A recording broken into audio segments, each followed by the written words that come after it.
এই বন্ধুরা, আপনারা সবাই কেমন আছেন?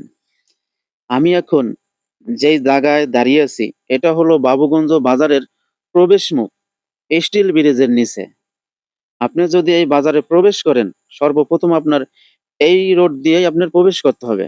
তো আমরা এখন দেখব এই প্রবেশ মুখে কি ধরনের দোকান আছে এবং কি ধরনের পণ্য বিক্রি হয়। সর্বপ্রথম আমরা দেখলাম আউকের দোকান। আউক বিক্রি হইতে আছে। তারপরে দেখলাম কাঁচামালের দোকান। এরপরে দেখলাম আউকের রসের দোকান, ভাজা চানাচুরের দোকান। পরে দেখলাম মুরুব্বি আউকের আড়ত দিছে। অনেকগুলো আউক নিয়ে আঁটি বান্ধা, তারপরে দাঁড়া করানো। দেখেন কতগুলো আমের আউকের দোকান আছে এই প্রবেশ মুখে শুধু। আমরা শুধু প্রবেশ মুখের কথাই বলতে আছি। দেখেন বন্ধুরা, আমরা এখন এই চাচার একটা ইন্টারভিউ নেবো, আপনারা দেখতে থাকেন। এখন আখের সিজন।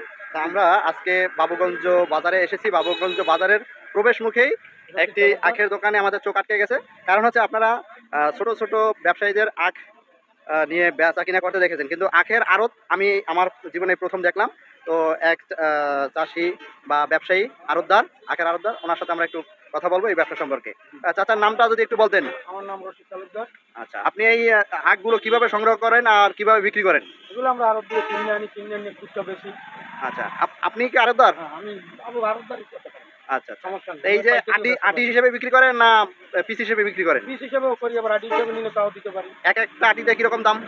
ওটা মনে করেন আপনার একটা শত হিসাবে তো। জি। ধরেন আমার 4,000 টাকা শত করেন। 4,000 টাকা শত। হ্যাঁ, 40 টাকা পার পিস করেন। 40 টাকা পার পিস। 25 খান আছে $1। আচ্ছা, আচ্ছা।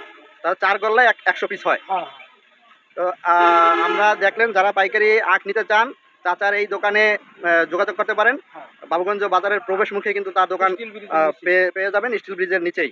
তা আমরা চাচার কাছ থেকে বিদায় নিয়ে বাজারের দিকে নিয়ে যাব, বাজার রোডে। তো চাচা, আমরা আজ বাজারের দিকে যাচ্ছি। ভালো থাকবেন। প্রিয় বন্ধুরা, আমি আরো কিছু দোকান দেখাবো। এই যে দেখেন, আরেকটা আউকের দোকান। দেখেন, এই যে এক ভাই দাঁড়িয়ে আছে আউক নিয়ে। দেখেন, এটা হইছে বাজারের মূল সড়ক। এই সড়ক দিয়ে বাজারের ভিতরে প্রবেশ করতে হবে। এরপরে দেখলাম একটা পাখির দোকান।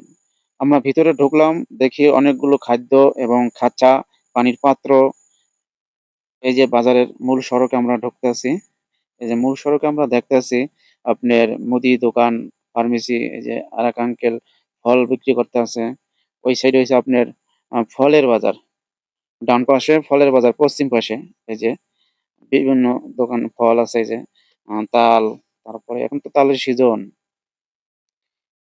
আরেক মুরব্বি মালটা ব্যস্ত আছে। আমরা মাছ বাজারে প্রবেশ করলাম।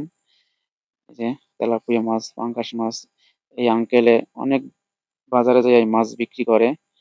এই যে কত বড় মাছের বাজার দেখেন। বাজারটা যে কত বড় আমি পুরোটা আপনাদেরকে দেখাইতে পারবো না। এই যে মাছের বাজারটা কত বড় দেখেন। আরেক ভাই ইলিশ মাছ, গদা চিংড়ি, কাতল মাছ নিয়ে বসে আছে। এই যে আমার ভাই বলে যে, "ভাই আমার একটু ভিডিও করেন। আমার কেউ দেখে না।" আমি বলছি, "আপনার কেউ দেখে না?" কয়, "না, আমার কপালটাই খারাপ। আজকে কোনো বেচাকেনা নাই।" আমি বললাম, "চিন্তা করেন না, আপনার ভাগ্যে যা আছে তাই হবে।" এরপরে দেখলাম মাটির রাস্তা, কাদা হয়ে গেছে। তারপরে আমরা কসমেটিকের রোডে ঢুকলাম। আমি একটা ব্যাগ কিনতে ব্যাগের দোকানে ঢুকলাম। দেখেন কত সুন্দর ব্যাগ আছে। এরপরে এই যে এই সাইডে হচ্ছে কসমেটিক, বিভিন্ন কসমেটিকের আইটেম। প্রিয় বন্ধুরা, মুই বিদায় নিছি। মোর সাথে আবার দেখা হবে নতুন ভিডিওতে নতুন কিছু নিয়ে। ততক্ষণ ভালো থাকবেন।